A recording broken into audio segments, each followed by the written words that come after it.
maintenant revenir sur cette visite d'Elon Musk en Israël. Jusqu'ici, les relations entre le dirigeant de Tesla et SpaceX étaient tendues avec le gouvernement israélien pour un tweet jugé antisémite qu'il avait publié sur X, anciennement Twitter. Lors de sa rencontre avec Benjamin Netanyahou, il a annoncé soutenir le combat d'Israël contre le Hamas. Leur discussion a aussi porté sur l'utilisation des satellites Starlink d'Elon Musk.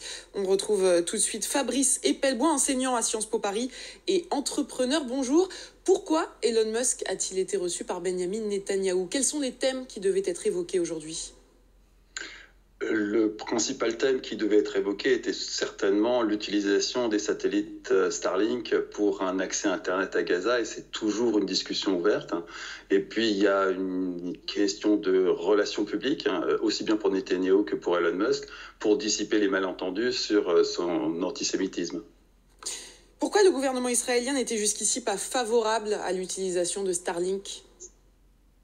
Parce que le gouvernement israélien craint que l'utilisation de communication sur le terrain, sur la bande de Gaza, ne soit pas à son avantage d'un point de vue militaire, ce qui peut se comprendre.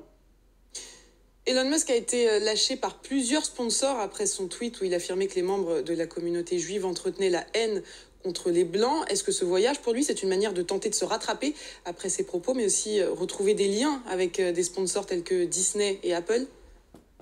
Les deux, c'est une tentative pour ménager la chèvre et le chou, avec d'un côté des associations juives américaines qui sont plutôt à gauche, de l'autre côté Netanyahou qui est vraiment très très à droite, les deux ayant une approche totalement différente.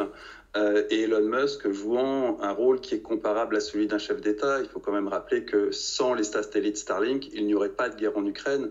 Les systèmes de communication ukrainiens étaient détruits dès la première journée du conflit. Et sans communication, il ne peut y avoir de guerre.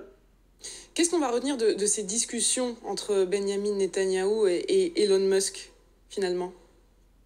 Ça dépend de votre lecture. Vous pouvez retenir que vous avez deux visions différentes aux États-Unis et en Israël vis-à-vis de ce qui est antisémite et ce qui ne l'est pas, avec un Musk qui clairement pense plutôt du côté israélien.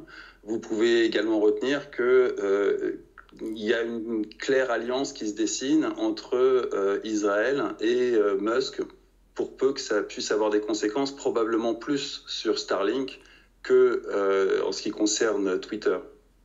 Merci beaucoup Fabrice Epelboin pour votre analyse.